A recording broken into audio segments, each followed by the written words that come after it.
আমরা একটু কথা কই কি হইছে বাবা কি হইছে একটু কোন আর বাবা একটু কোন কি হইছে কোন কোন চাই আমরা রে কি হইছে একটু তাকো কি হইছে তান চাইলে না নি তানোর তুমি তো তোমার আব্বা না নিতা যে মারা গেছো তোমার আব্বা রে নি কে মারছে আমার আম্মার চাচা করে ভাই ছেলে মারছে আমার ভাই লাগে বাবা করে ভাই তোমার মামু করে ভাই লাগে যে মারছে তার নাম কিতা নয়ন নয়ন তোমার ছেলেরে তুমি ওখানে ছেলের এখানে নেও তুমি পড়াশোনার ডিস্টার্ব দেও ওখানে আইয়া ও কথা হওয়ার কারণে মারছে আমার আম্মার চাচা করে ভাই ছোটের ছেলে আর কি যে ছেলে মারছে না মারা গেছেন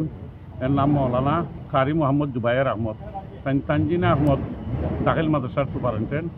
তান দেশের বাড়ি সাতক থানা গুড়াডুম্বর গ্রাম তান বিবাহ সূত্রে শ্বশুরবাড়ি এলাকা হইল সিলেট শাহজালাল ইউনিভার্সিটির বিরুদ্ধে বড়গুলো এলাকা ওখানে একটা মাদ্রাসা আছে তানজিনা আহমদ দাখিল মাদ্রাসা ও মাদ্রাসার তাই দীর্ঘদিন থেকে শিক্ষকতা করেন গতকালকে রাত্রে তার ছোটো ছেলেরে ডাকতে আসে তার চাচা শ্বশুরের সম্বন্ধিকের একটা ছেলে তখন এই ছেলেটা পড়াতে ছিল তখন তাই বলছেন বাবা আমার ছেলেটা লেখাপড়া করে তুমি এখন যাও কি সে এমতো অবস্থায় উত্তেজিত হইয়া তার গালাগালি হরিয়ে গেছে আজকে যখন সকাল 9টা তাই মাদ্রাসার উদ্দেশ্যে শিক্ষাদানের জন্য মাদ্রাসার দিকে রওনা দিতে উনু বৃষ্টি হচ্ছে তার ছেলের কাছ থেকে আমি জানছি তার ছেলে কইছেন যে উনু বৃষ্টি হোক এমতো অবস্থায় তাই মাদ্রাসার জায়গা যাওয়ার পথে ওই ছেলেটা দাঁড়ালো অস্ত্র নিয়া তার পিছিয়ে আমি সরেজমিন সুরতাল রিপোর্টও দেখছি 10টা স্টিপিং গাছে ফিতে দিয়ে সামনে দিয়ে কয়েকটা স্টিপিং গাছে আটটা বড় খাটা সারা বড় বার হয়ে গেছে কি মাটির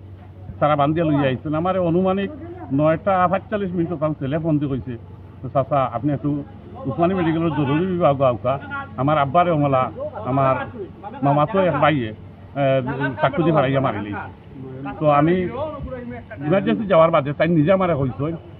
জুবের যিনি মারা গেছে মোলা জুবের আহমদ ভাই আমার নয়নের নামের ছেলেটা চাকুদি স্টিপিং করছে আমারে তুমি বাঁচাও আমি লগে লগে জরুরি বিভাগের ডাক্তারের শরণাপন্ন হয়েছি কোনো নিয়ে আইসি আবার বাদে ডাক্তার সাহেব দিয়েছি যে করিয়া কইছেন যে তাই মারা গেছে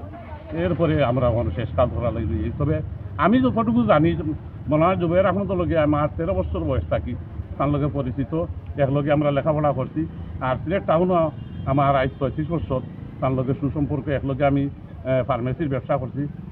তাই সৎ মানুষ আছে খুব হনেস্ট মানুষ তার কাছে কোনোদিন আমি হিসাব কিতাব চাওয়া লাগছে না তাই আগে হিসাব কিতাব আমার করিয়ে লইতা এমএলএ সৎ মানুষ আমার জীবনে পাইছি না এই জন্য একজন আলিম এবং সুপারিনটেন্ডেন্ট যে বা যারা হত্যা করছে আমি বাংলার জমিনও তার সুবিচার চাইয়া আর বিশেষ করে তার 2টা ছেলে আছে একটা মেয়ে আছে এরা খুবই অসহায় তার এই ছেলে মেয়ে এবং পরিবারের প্রতি